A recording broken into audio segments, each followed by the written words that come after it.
We will continue from the last lecture, whatever we have discussed, and then I will try to finish this topic of chemical shift value and chemical shift, and then its origin, how the chemical shift has arisen, and all those things that we will try to finish uh, today. Right? How to measure the chemical shift. If you remember my previous lecture, this is one of the points that I have mentioned at the beginning of the previous lecture, and this particular topic is I am going to cover today. How to measure the chemical shift values. Of course, to measure the chemical shift value, we require a instrument, and this instrument, what we call it as a nuclear magnetic resonance spectrometer. And any instrument, it requires, it basically it functions on some kind of a principle, and the principle is listed here. So the NMR spectrometer basically works based on this Larmor frequency, which is it's not the parent Larmor frequency, but it is a modified Larmor frequency equation where the shielding constant is basically incorporated in the Larmor frequency equation. And if you look at the NMR spectrometer, the NMR spectrometer will have three major components. One is the very strong magnet or static magnet. Static magnet is generally used in the older days, but nowadays what we use is the electromagnet. This electromagnet basically works on the electromagnetism, and there are certain rare earth metals are there. So these metals actually, when they are subjected to the low temperature condition, especially at the 4 Kelvin or so, like liquid helium temperature, we generally come across the magnetism. Certain rare earth metals basically exhibit the electromagnetic behavior. So that is something that is generally used in nowadays. And the other component in the NMR spectrometer is the radio frequency source, and the source is generally applied in terms of by using coils, what we call as a sweep coils. And then the third component is the detection system. So detection system is mostly related to the again you will have a little bit of coils are there, what we call it as a receiving coils, and these receiving coils are connected with the computer and the interface software, so that the signal whatever it is generated, it will be plotted in the directly in the graph. So this is how it looks like, and as you can see here, the left hand side, this particular instrument is the modern NMR spectrometer, where you can see there is a nice shield is covered, and then if you see inside the components and all, and these are the components, very essential components. Here you will have a magnet. Inside this there is a magnet, and then the white passage you can see from top to this bottom. So within this shield you can see that this is a passage, and this through which basically the sample is inserted inside this inserted directly into the static magnet. And you can see there is a kind of a rectangular box, the black color, and the rectangle box, within that you will have a liquid helium, and this somewhat grayish color within the rectangle box, what we call it as a helium, liquid helium. And the liquid helium is inside, and then this is where the rare earth metals will be there, metal solid will be there, and when it to keep it at the low temperature, the liquid helium is used. Now the question is, surrounded by this liquid helium, we have a liquid nitrogen is there. This black one is liquid nitrogen. The liquid helium, generation of liquid helium is a very difficult task, and as a result of which liquid helium is very expensive. Therefore, a shield is used. Okay, so in order to safeguard the helium, liquid helium, so we have a rectangular box type of thing is there, in which a liquid nitrogen is basically filled, so that the liquid helium will not evaporate easily. It maintains the low temperature for a longer times. So as far as the instrument is concerned, this is the major expensive part, or the maintenance part is that basically time to time we have to change the liquid helium and also liquid nitrogen. Why? Because these are at room temperature they are gases. So if you don't safeguard properly from the room temperature, usually what happens, and so the liquid helium and liquid nitrogen over the time they will actually evaporate, and you don't really see the magnetic field. You cannot generate the magnetic field which you would like to generate. So that is the reason why that the shield is fully composed of the liquid helium in the core, and then surrounded by a liquid nitrogen. And then you can see here there is a passage, narrow passage. This through the narrow passage the sample is injected. Now the sample is how the sample is generally prepared. This I have just mentioned in the previous lecture. The sample is nothing but just imagine you have a small. Here you can see there is a tube. This tube is generally made up of a quartz, and the typical dimension of the quartz tube is roughly 0.4 to 0.5 mm, centimeter, or 5 mm or 4 mm centimeter diameter tube, and the length is about 8 to 11 inches. So this is basically a quartz glass tube, and the length of the glass tube is roughly 8 to 11 inches, and the diameter is 4 to 5 mm, right? And then within the sample, within this tube, the sample is prepared. I think the sample preparation I already mentioned in the previous class, where basically we will have the sample, and roughly about 2 to 5 milligram of the sample for a typical proton NMR experiment. You can insert the sample inside the tube, and then you can add the deuterated solvent, and that's how we are going to prepare the sample. And this sample tube, just this sample tube is basically inserted into this, and this is a passage generally governed by a air compressor. So the air compressor will help you through the computer. You can do everything. There is nothing manual. Only the sample insertion is basically manual, but rest of the thing you can basically you have to put on the top of this the sample through a special device, and then it will take inside through the air compressor. You can take inside and inside the magnet. So that's how the NMR spectrometer. This is how the modern NMR spectrometer experiments are generally conducted.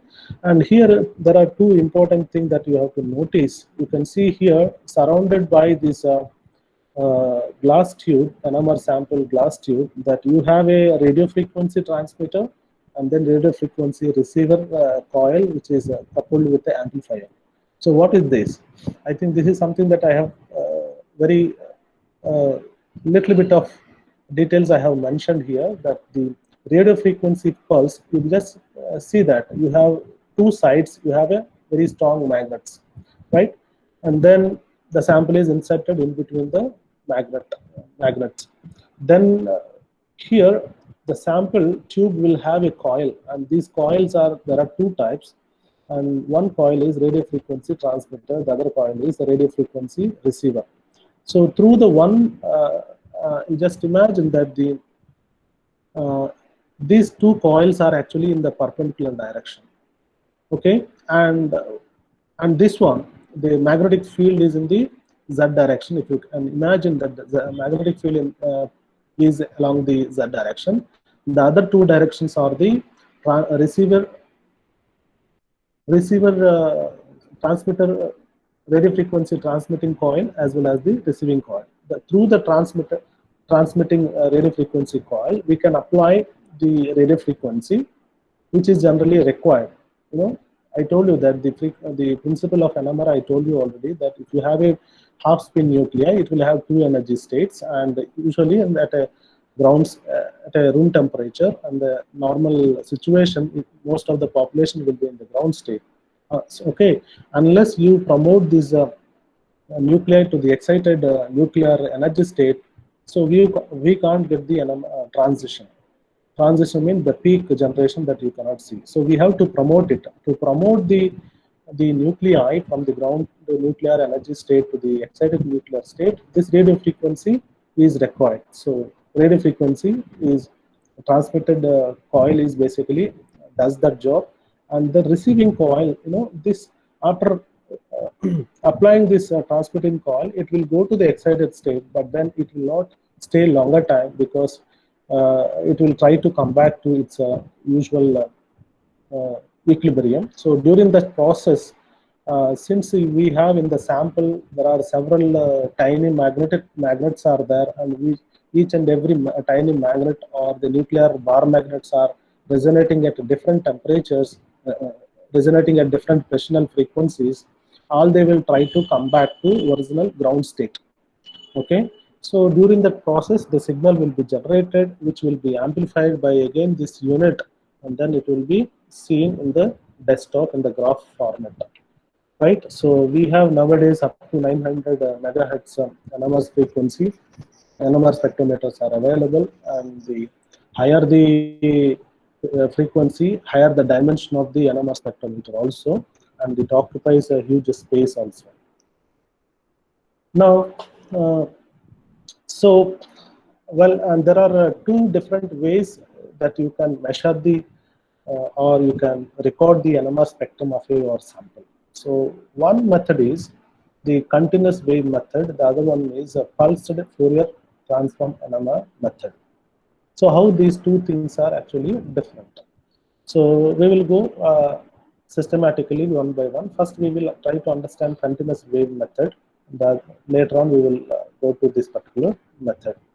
Okay, in the continuous wave method is a old technique, and this technique actually depends upon very simple.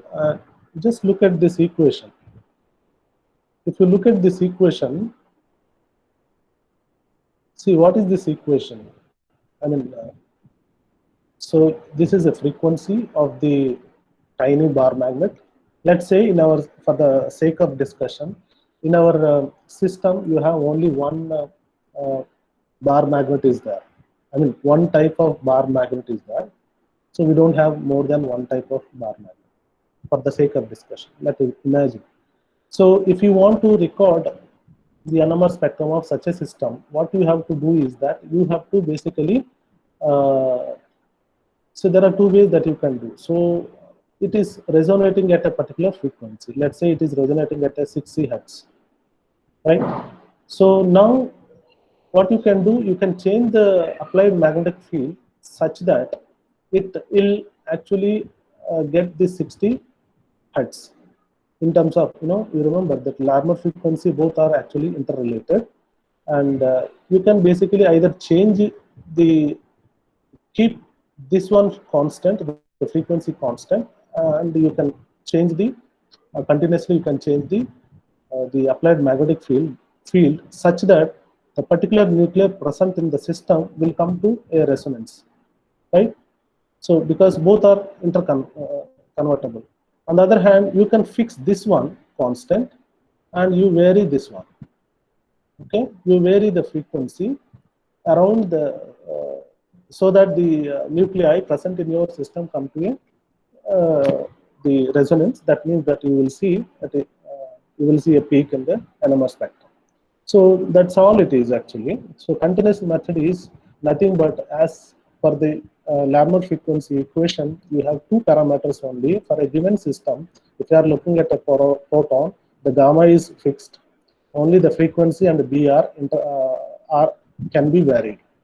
Okay, so if you keep one constant, the other can be varied, such that in the given system, the nuclei actually come to resonance. On the other hand, you can keep the field, the magnetic field, fixed constant, and vary the frequency such that all the nuclei comes under resonance. Right. So these two methods, there are two type of methods. One is the frequency sweep, and the other one is the field sweep. There are two types within the continuous wave NMR spectrometer, NMR spectrometric methods. One is the frequency sweep. Here, that we keep the magnetic field constant. So throughout our measurement, the magnetic field will be kept constant.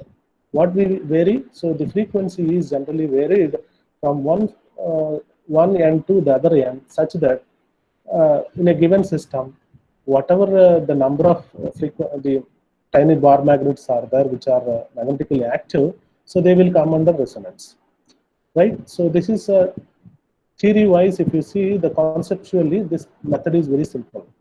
Okay, this is a frequency sweep method is a very simple one.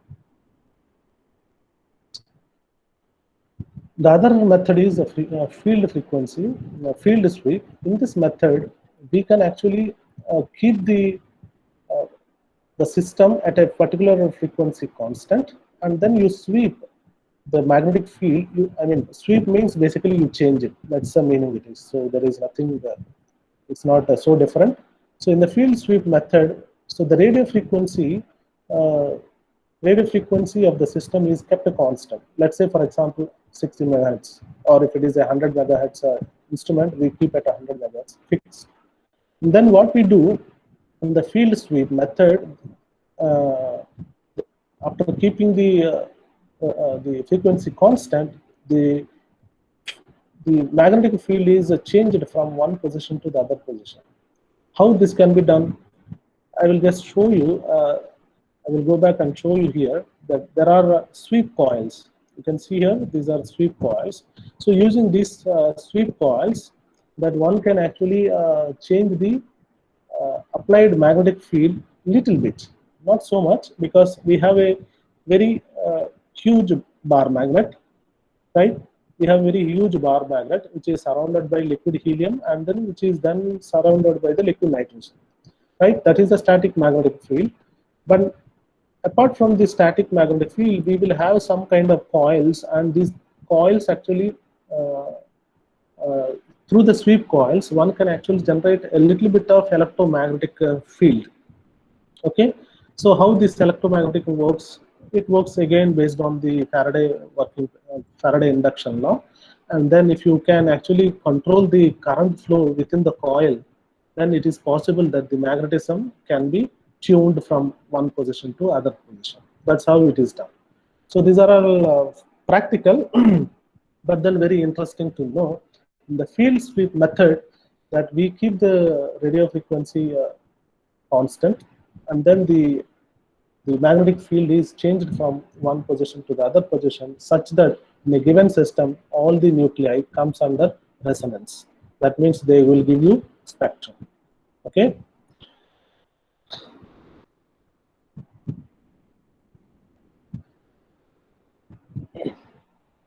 Well, so the major drawback of this particular continuous wave method or methods is that it is a time consuming.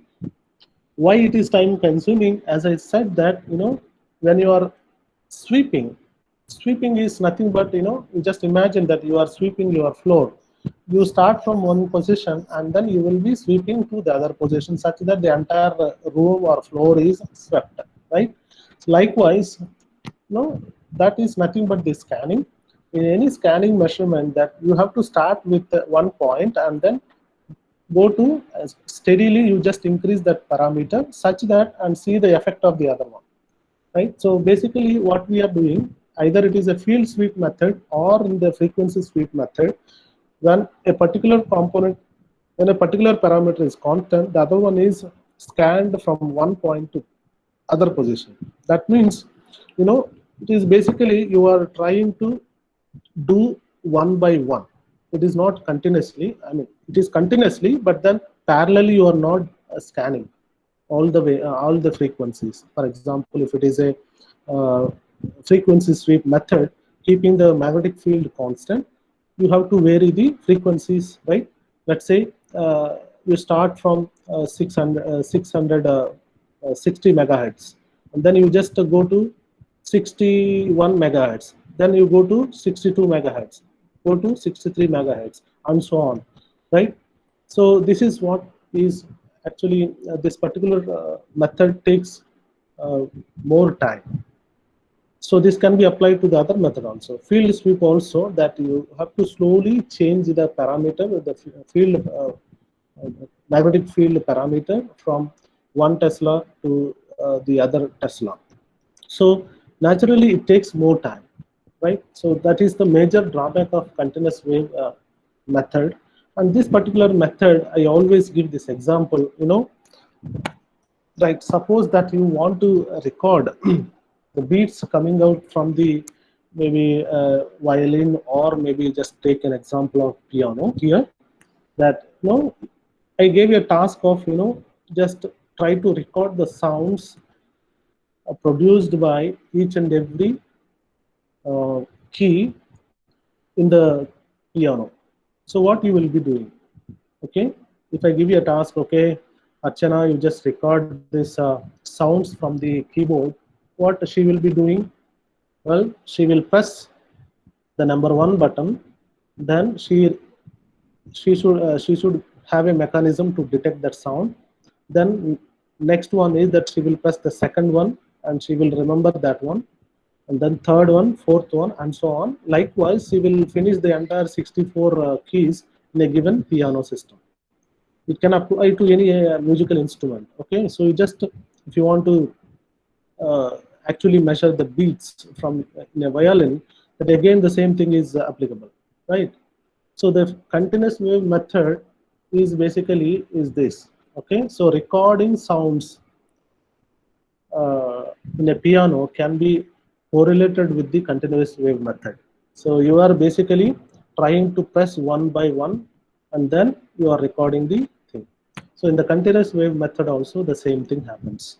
So you are keeping one thing constant, the other one you are basically changing one point to the other point, and see that all the nuclei in the given system comes under resonance. That's all.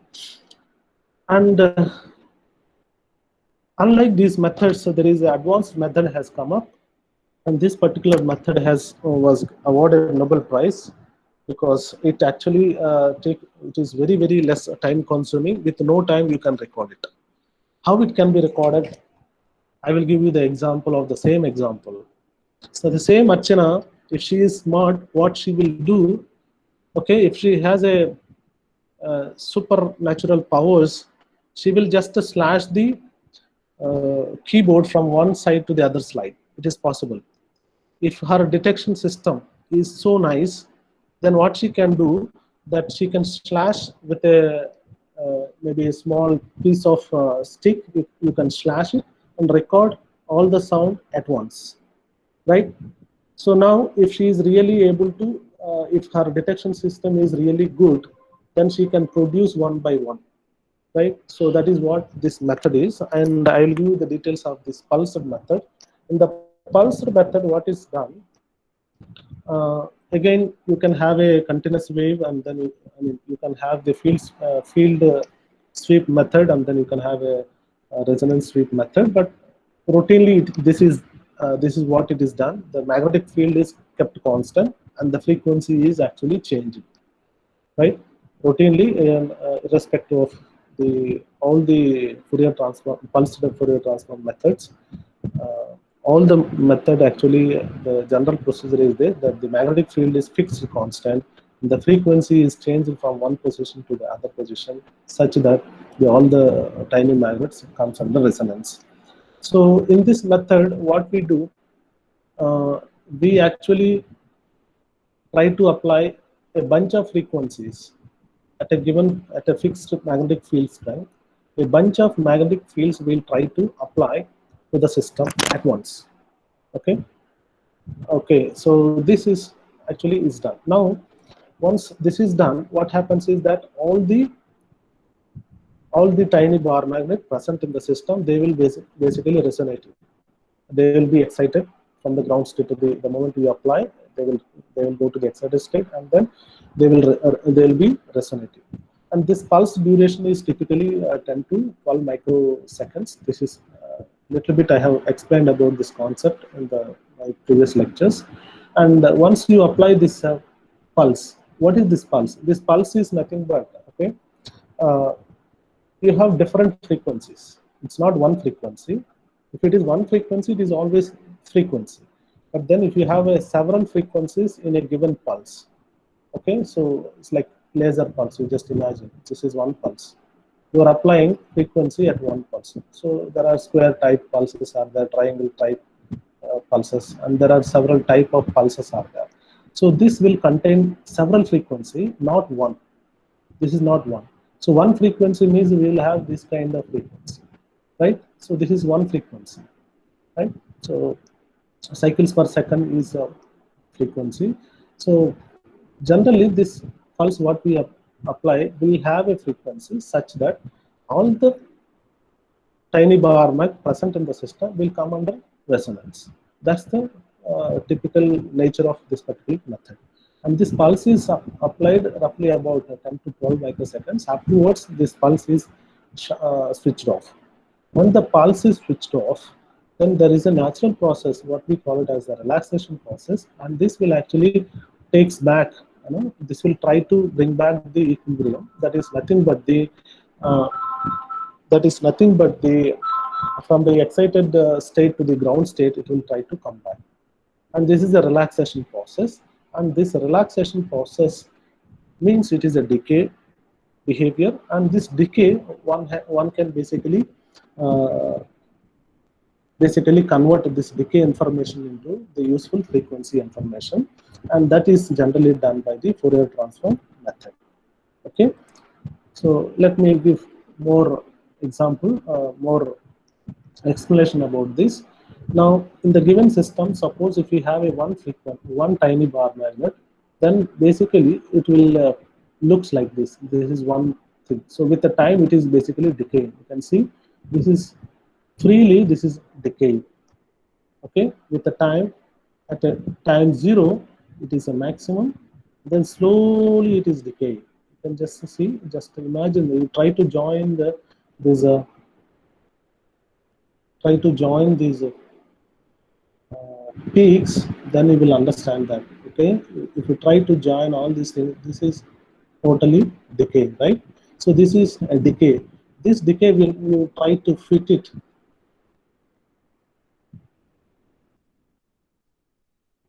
So this decay, when you try to fit it, then you will get a. I mean, this is basically a time information. This time information is converted into frequency information by using a mathematical transformation, Fourier transformation, and then the frequency we will get it. Suppose in the given system, if you have more than one, okay, suppose it is quite natural that most of our organic molecules will have a more than one proton. It's not one proton, right? So if you have one proton, this in this particular example that you have a acetone here, the acetone is only one type of protons are there. So typically this behavior we will come across in the case of acetone type of molecules. Okay, here only one type of protons are there, and we will see this type of single exponential behavior, right? On the other hand, if you have more than one type of protons are there, then this is what exactly happens. So the decay is no longer a single exponential, but instead it will have a multi-exponential behavior. This multi-exponential behavior, again, as I told you that initially at the time 0, it will have a maximum, and then as time passes by, then this slowly it decays, right? So this decay behavior, again, this time information can be converted using the Fourier transformation. Then you will get this particular peaks. Okay, in this particular case, you have a methyl proton, and this is another type of methyl proton, and this is CH2 proton. There are three different uh, protons are there, and three different protons will behave like a one set of tiny bar magnet, and they will be resonating, and those frequencies are actually seen here. And when you are recording, this is how you see. So these are all a kind of cartoon diagrams generated, but then when you record in NMR spectrum, this is what you see in the NMR spectrograph. Okay, so this information, when you are recording, actually this is what you observe, and slowly you can convert this into You need not to do anything, but then automatically everything the software does it. But actual process is the conversion of time information to the frequency process. Frequency information is by the Fourier transformation. Everything is does by the software. You don't have to worry about it. So older days it was a manual, but nowadays it is everything automatic. Now, what is the advantage of this? As I told you in the previous method, the conventional continuous wave method, we have the issue of time. Since we are recording the sounds one by one after the other, it will take a lot of time. But this method, you don't have to wait much longer time. So with no time, you can finish the experiment. Within 2 minutes, you can finish the recording, and then you can see the spectral graph also on the screen. That's what it happens. The moment you insert, just to give few seconds gap, and then you just apply the radio frequency pulse, okay, and then immediately within 1 minute the spectrum, or 2 minutes maximum, the spectrum will be recorded. So only the problem is that in the it has a good, even though it has a good repetition rate. Repetition rate means you see that, okay, you have one sample, then you have applied the radio frequency pulse, and then immediately, it will go to excited state and it will give a spectrum, right? So even though theoretically the repetition time means that again when you can apply the next pulse, when you can apply the next pulse, okay, that is what, the repetition time is nothing but that, how frequently that you can apply the pulses. So theoretically it is 2 seconds, but the practically, you just imagine, you just remember that the system will undergo the relaxation process. That is a natural process present in uh, the, the given system. I hope that you have studied the relaxation process, the spin lattice, and then spin lattice, relaxation. So there are two type of relaxations are there: spin lattice as well as the spin the relaxation process, tau 1 and then tau 2, right? Okay, so there is the first one, tau 1, actually represents the spin lattice interaction. So the spins are actually interacting with the lattice. Lattice is nothing but the surroundings. As a result of which, it will not come back as you expect. It will take some time. So as a result of which, you cannot, even though theoretically this is 2 seconds, within 2 seconds you cannot apply the radio frequency pulse again to see the NMR spectrum. That is not possible. So that is a kind of small restriction in this particular NMR Fourier transform NMR method. So you'll have to wait some time. That some time can be actually calculated by this method, this particular equation. So if the time constant, the spin lattice time constant is tau 1, and the 5 times of the tau 1 is the lapse time that, lapse time or the repetition time that one should maintain before applying the second pulse. So that is what it is. But whatever the spin lattice relaxation it may be in most of the system, yeah. So whatever the system that you are dealing with, but maximum about 60 seconds or 1 minute, everything will come to normal position, and then again you can apply another pulse if you would like to measure the same NMR spectrum. So that is the major advantage. The time consumption to record the NMR spectrum is very significantly reduced as compared to the conventional continuous wave spectrometer method. Right. The other advantages are I have listed here. That, as you can see here, uh, the other one is even if you have a small amount of sample, it is possible that you can record the NMR spectrum. Even if you have a very small amount of the sample, it is possible. So that means low concentrated solutions, one can easily record the spectrum. But in most of the cases, if the sample is not adequate for any given analysis, maybe NMR or mass or anything, usually the signal to noise, the noise ratio will increase. As a result, that the signal to noise ratio will be high, and you don't see the clear features of any given spectral peaks. So if you want to see that, you need some adequate amount of sample to do any analysis. But in the case of NMR analysis, I already given that number. You need only 2 milligram of the sample, and which is again you can recover the sample and you can do a number of experiments. The other advantage is that this particular Fourier pulse method again useful for the low abundance material, low abundance nuclei. For example, the carbon 13C. Carbon 13, you know that the abundance is very less. It is only roughly about 1% is only out of the 100 nuclei. Only one carbon will be in the 13. So it will be with the molecular mass of 13. The rest of the 99 will be 19 will be with the 12 molecular mass. That is the natural abundance. So even with such kind of low abundance, low natural abundance, the NMR studies are feasible mainly because of the pulse techniques. Why? Because this time, this particular method do not take much time.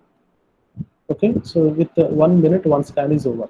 Let's say, and then you can do n number of scans such that the signal ratio will be enhanced, and you will get a clear feature of the NMR peaks, right? So there is a relation that is beyond the scope of this particular discussion, but then I normally discuss as a part of instrumentation methods of analysis. If you increase the number of scans, the quality of the spectral feature will be better. Okay, there is a mathematical equation for that. So it's directly proportional to the noise ratio can be reduced with the number of scans. There is a direct relation for that. Similarly, that if you have a nuclei with small magnetic moments, okay, if you have a nuclei with a small magnetic moments, then it is possible that again with the help of this pulse Fourier methods, one can record easily without any much problem. One can record nice NMR spectrum. Okay, so Kuntal, can you tell me how one can say what is the parameter or what is the parameter that dictates a particular nuclei is having small magnetic moment or the high magnetic moment? How do you distinguish? Kuntal, are you there? You are listening or huh? Ravi, Sir, can you tell me what is the parameter that dictates a particular nuclei is having less magnetic moment or more magnetic moment? nuclear spin quantum numbers. Nuclear? Spin quantum number. Okay. Any other parameter? From the nuclear spin quantum number, we can calculate the magnetic moments. Well, you can use the spin quantum number, or in the other words, measuring the spin quantum number for us will be a bit difficult. But naturally, you can just look at the gyromagnetic ratios. Based on that, you can talk about a particular. Well, what Ravi said is fine. That the spin quantum number tells you whether somebody is having higher magnetic moment or less magnetic moment. But the other one is that you have ready-madely available the gyromagnetic ratios are there, the gyromagnetic ratio gamma. So look at those numbers, and then you will be able to say a particular one is having high magnetic moment or not. So that is another parameter. So the low sensitivity problems, what we generally observe in the case of continuous wave methods, can be almost can be almost taken care with the help of the pulse NMR technique. Okay, so that is the take home message from this particular discussion. And then the rest of the thing, measurement of the chemical shift. This discussion I already mentioned that we actually the chemical shift. It is basically the shift from the reference is generally measured, and then the reference is generally the case of proton and carbon. The reference is the trimethyl tetramethylsilane is the general one. So why tetramethylsilane is taken as a reference and all that we have seen already in the previous class. And this is a NMR spectrum of a benzyl alcohol. You can see on the extreme right hand side that you will see a TMS signal, and then again from here to here there is a OH proton, so roughly about 2.5 ppm that you can see OH proton, and then this benzyl, this methylene protons, you can see at 4.6 or something like that. And then there are 5 protons are resonating, there are 5 aromatic protons are resonating at this age. So 3 different protons you can see, this is 1, this is 2, and then this 5 protons. So always the shift is measured as a convention throughout the world, that the shift is measured rather than measuring the absolute frequencies of the uh, resonating tiny bar magnet, or which are nothing but the protons in this particular case, or carbon if you discuss the carbon 13. If you discuss the 15 NMR, then that is, in that case it is 15 NMR. The chemical shift is measured rather than the absolute frequencies. In this slight difference, previously I have given one expression, so this is slightly different, and the delta X. X is nothing but the chemical shift of a particular proton or magnetically active nuclei in general, and this frequency minus the frequency of uh, the tetramethylsilane divided by the resonating frequency of the of the instrument. So that is mu 0. Okay, so mu x is the frequency of some type of proton, and then the frequency of TMS. So these are all in hertz. Okay, if it is in hertz, this is the formula should be used. The previously I have shown something multiplied by 10 raised to 6 or something. So that is basically to convert into the that is the definition of basically the delta scale in ppm. But if you have already information in hertz, so this is the useful equation that you can really work on some kind of small problems to understand the concept of delta scale. Okay, so we don't measure. The take-home message is that I already given the explanation in the previous class, and now also I'm giving. So we measure the resonating frequency of the magnetically active nuclei with respect to a reference or standard. Okay, so and these differences are generally small, as a result of which, in order to have a uniformity, we multiply with the 10 raised to 6 and we convert it into the ppm. And this ppm scale, what we call it as the delta scale. Okay, and general convention is that the delta scale is actually changes from right hand side to the left hand side. Linearly it increases from the extreme right hand side to the left hand side, which is totally different than a conventional graph. In the conventional graph, from the left hand side to the right hand side, basically the parameter basically linearly increases. Now let me give you one example that we have. Let's say,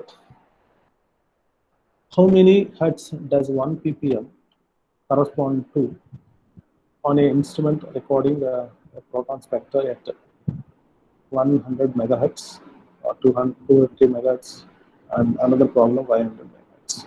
The problem is very simple, that 1 ppm, suppose if you are using a spectrometer of 100 megahertz, 1 ppm correspond to how much hertz? That is what you should answer. Can anybody answer this? Yes, sir, I'm here. Oh, Kanchana is here. Tell me, 1 ppm in 100 megahertz is how much?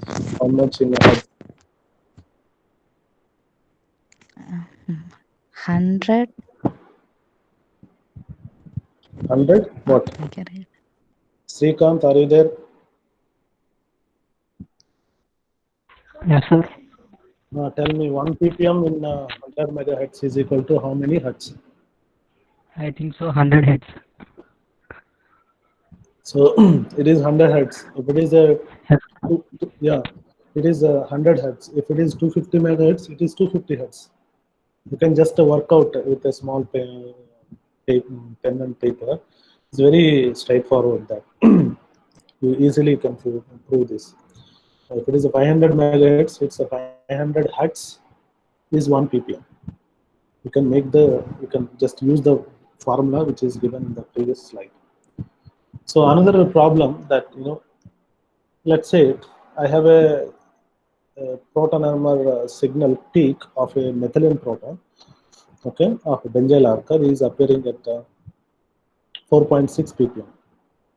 Okay, then what is the difference in frequency expressed in hertz between this and TMS signal in 300 megahertz? So I repeat this problem. I basically explained it. So in the case of benzyl alcohol, the methylene proton, its signal is seen at 4.6 ppm.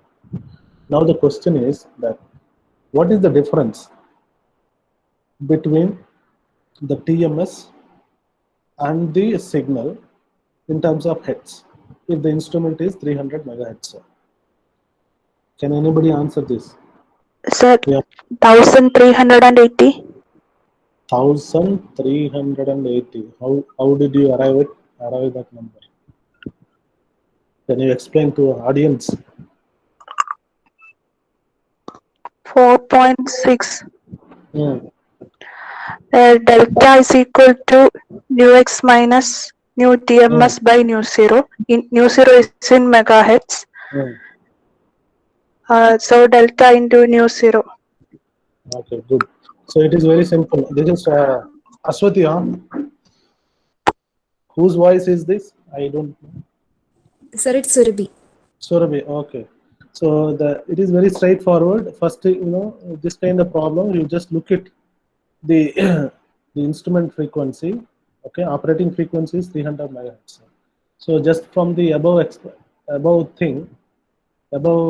problem that 100 megahertz, 1 ppm is 100 hertz. Likewise, the 300 megahertz, so it is naturally 300 hertz is equal to 1 ppm, right?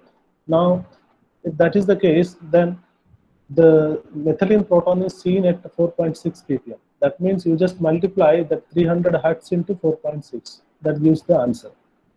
And I tell you that this is actually this problem once and this problem once came in CSR.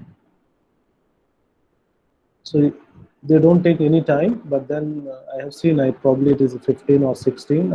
So this is one time, and 17 or 18 that this type of problem I have seen in the CSR problem. So they don't take any time, and easily you can answer this type of questions. So this gives you much more interesting. You can remember this actually. This is what I have been telling. As the operating frequency of the NMR increases, naturally what happens is that the difference, this chemical shift actually changes. This is the shift. So this is on the right hand side. This is the TMS signal, TMS line, right? This is our TMS. From here to here is the 1 ppm if you are using the 60 megahertz. On the other hand, if you are using 100 megahertz, so this is the chemical shift. On the other hand, if you are using a 220 megahertz spectrometer, this difference is equal to 1 ppm. So what is happening is that as you increase the applied, as you use the NMR spectrometer with the higher operating frequencies, then the chemical shift increases. But the chemical shift in ppm doesn't change because we are normalizing it using the operating frequency in the equation. That is one thing. And second thing is that if you look at carefully in the case of, okay, this is some system, so don't worry about this system. This is some system, and this particular system, so in the case of 60 megahertz, all are very close by. As you are going from 60 megahertz to 100 megahertz, these are basically separating, right? And when you go to the 220 megahertz, again you can see a nice separation. That means higher the operating frequency of the NMR spectrometer, better is the separation. You will see a clear peaks in the higher operating NMR spectrometers. So that basically what I'm saying is that the resolution basically increases as the frequency of the instrument is getting increases. Okay. Right. So I just want to conclude this by introducing this particular topic. Uh, you know, in the most of the textbook, when you are reading, you will come across this upfield, downfield, and shielding, de-shielding. So these are some of the terms that normally we come across. So this is something that you have to really remember this thing. You know, the conventional method, how these methods actually, how these conventions have come into the picture. So in the older method is basically the continuous wave method. Older NMR spectrometry is mainly based on the continuous wave method, where we will be using, we will be keeping the frequency constant, and the field is basically swept from one position to the other position. Okay, so since you are linearly increasing the field from low to the high, then naturally that particular scale, it is shown like a, on the left hand side you will see a low field, and then right hand side it is a high field. You are linearly scanning it, right? And then when it, but later on the Fourier transform, the methods have come in, and then the frequency, as you know, that it is basically the fundamental property of matter. Therefore, the magnetic field representation was basically discarded, and then people started using the frequency. Okay, so how these terms have come in? Basically, you remember that we have the shielding. So let's imagine that you have a magnetically active proton around which you have electron density. So proton nucleus is the center, but around which that you have an electron, and this electron shields the actual magnetic field applied externally, right? So as a result, this nuclei, hydrogen nuclei, does not feel the total magnetic field which we have applied. So basically, the electron density shielding, there is a shielding, right? That shielding actually has a serious impact. And if you have a more electron density around the particular magnetically active nuclei, it shields more, right? It shields more. If it is less, then it shields less. So that is from where then accordingly we have to apply less frequency or more frequency. That's how the conventions have come in. And what we see is that, so the scale, normally we see this type of scale, right? So this is a TMS position. Then the signals will be seen here. In the older days, it is like this, the field, you know, it is plotted field, magnetic field. Okay. But nowadays, it is based on the frequency. So the field is increased from the left-hand side to right-hand side, right? This is a low field and this is a high field. Okay, if you have electron density more around a particular nucleus, it is more. As a result, you have to apply more magnetic field so that you will see a resonance, right? This is keep on increasing like this. And in the case of TMS, why it is more? Because the TMS, you have a tetramethyl silane, and you remember that you have a silicon, and then you have four side, you have carbon, right? So this carbon is again having hydrogens, which is, you know, the Si, the silicon is basically, it exhibits the plus I effect, whereas this is a negative thing, right? So as a result, the electron density, it will be more at this, because this is positive. So plus I effect, this is showing plus I effect. Because of that, the electron density, so this is more electronegative. Carbon is more electronegative than the silicon. As a result, that it will be, the electron will be pushed towards this particular direction. As a result, the electrons are surrounded by the hydrogen will be more or less confined to the hydrogen itself, because if silicon was not there, probably the electrons would have been more towards the carbon. But since there is a positive effect, plus I effect, silicon is there, the electron density actually at the hydrogen, it always will be try to confine to the hydrogen atom. As a result of which, it is having more electron density means more shielding. As a result, the conventional scaling, when it comes to the NMR scale, you have to apply more. Okay? That's how the TMS will be seen extreme end, because you don't see in the entire chemistry or molecules other than the TMS.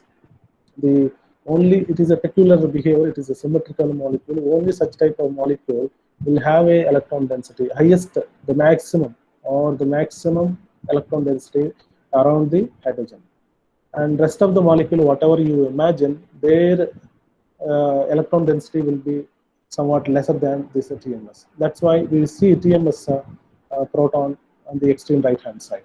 But nowadays what we are using is the frequency, but the frequency is the opposite way. So it is the difference. So whatever it is required to bring it to the resonance, that we will be applying. So therefore the scale is in the opposite way nowadays, because the method is different. This method is basically how much it is required. Okay, shielding is there, fine, but how much frequency that we have to apply through the RF transmitting coil, such that the particular nucleus will come into resonance. So it all depends upon, again, the shielding. If you have more shielding, then it resonates at less frequency. Okay? If you have more shielding, it requires less frequency to, it will resonate at less frequency, it will exhibit less frequency, and it will process with a small fractional frequency. And then if you have a more if you have a less shielding, then it will process at a more fractional frequency. As a result, the peaks will be seen this side rather than close to TMS, right? So the convention that you have to remember, so the whole discussion, what I'm saying is that as we proceed further in the NMR spectrum, spectral illustration of organic molecules, we come across several things, several terminology. The terminology is this: it's up field, down field. A proton that is seen at close to the TMS is said to be up field. A proton which is seen left-hand side to the TMS signal is said to be downfield. Okay, this is something that you should remember. Okay, so a proton near to this one, this is also differently, it is called as a shielding and then de-shielding. So this shielding, de-shielding, upfield, downfield, these are basically in terms of the magnetic field. Okay, right. So I think with this we have come to the chemical shift discussion. Sir, can you explain about free induction decay? You want me to explain free induction decay? Yes, sir. So what you did not understand? Sir, about that tone and tau2 and all. See, tau1 and tau2, all those things are not here, but it is more physical. And then I skipped a couple of points because this is organic chemistry spectroscopy, so I cannot go too much details. That's why I skipped it. But since you are asking, I will explain this one. Can you see this the presentation now? Yes, sir. Yes, sir. So free induction decay means, just imagine that you have a different nuclei present in a given system, and they are resonating at different frequencies because of the inherent shieldings. Do you understand this? Irene? Yes, sir. So you keep your mic on, okay? So in a given system, you have n different type of nuclei are there. They are resonating at different frequencies. Okay, sir.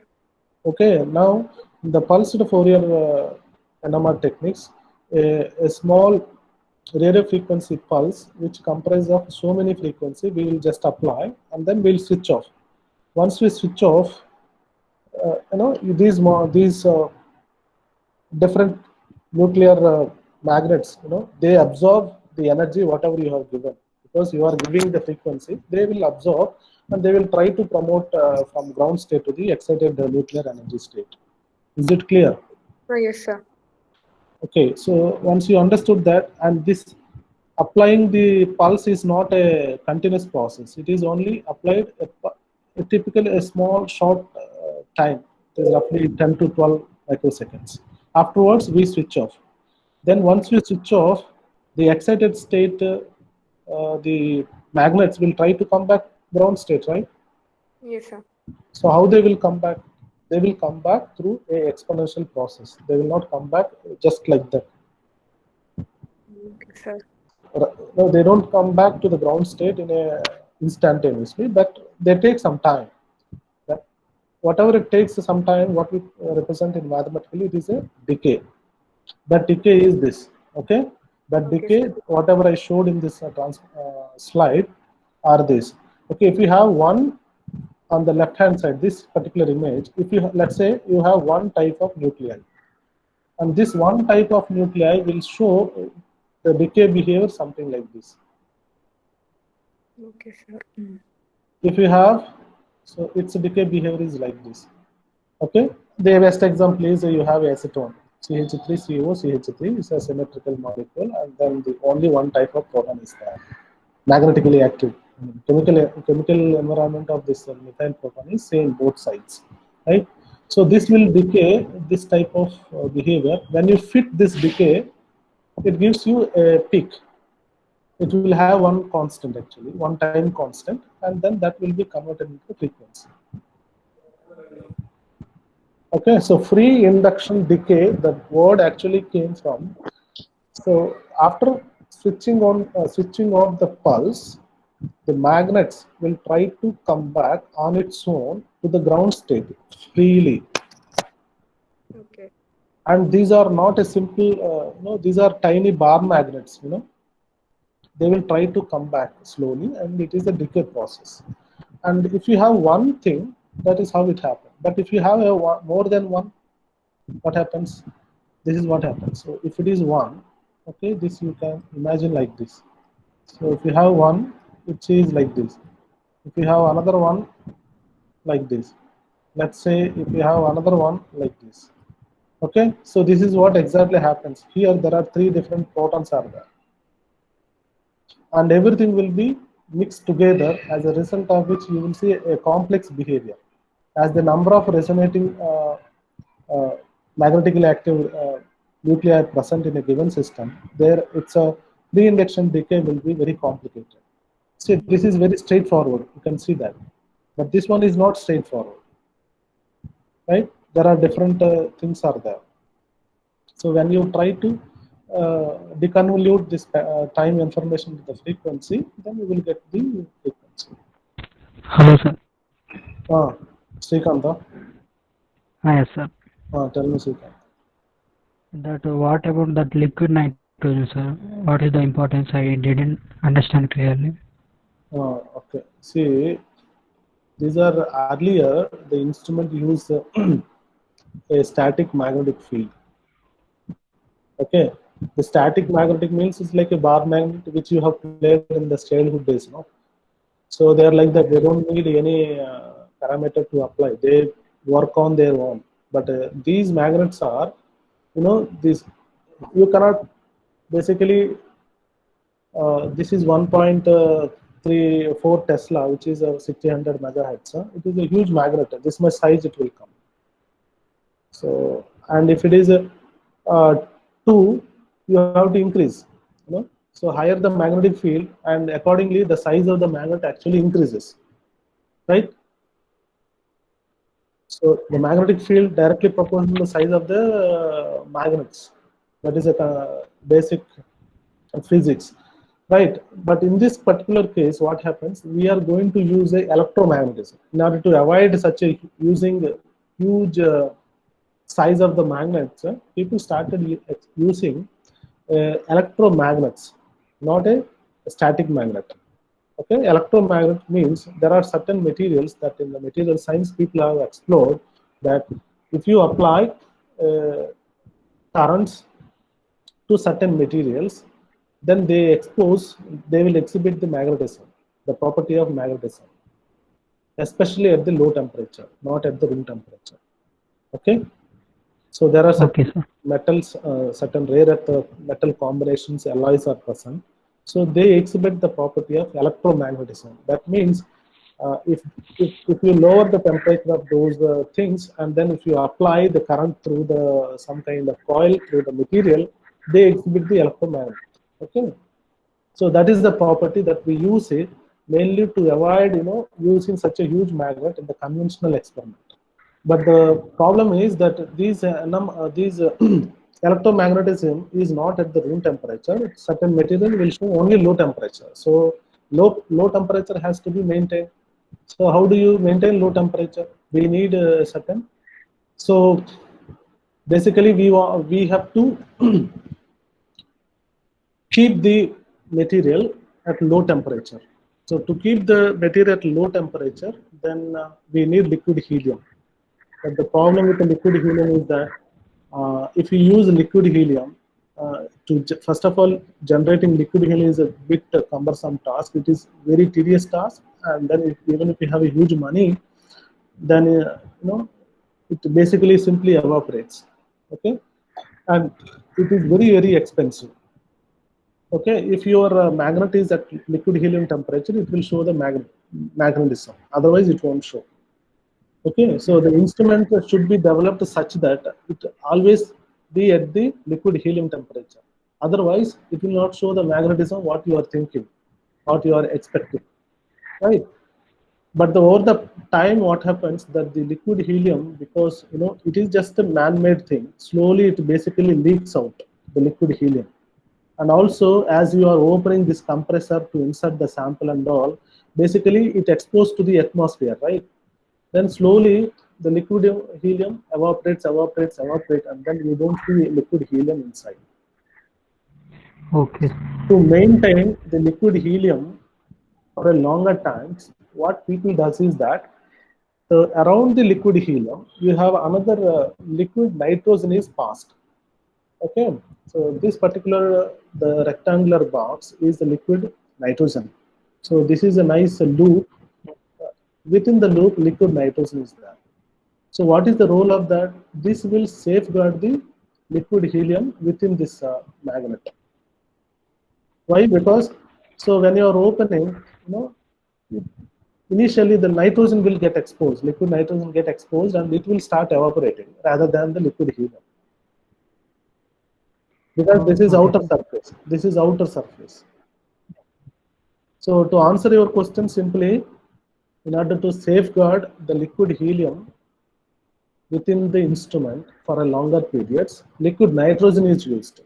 Why? Because liquid nitrogen is very cheaper, very much cheaper as compared to liquid helium.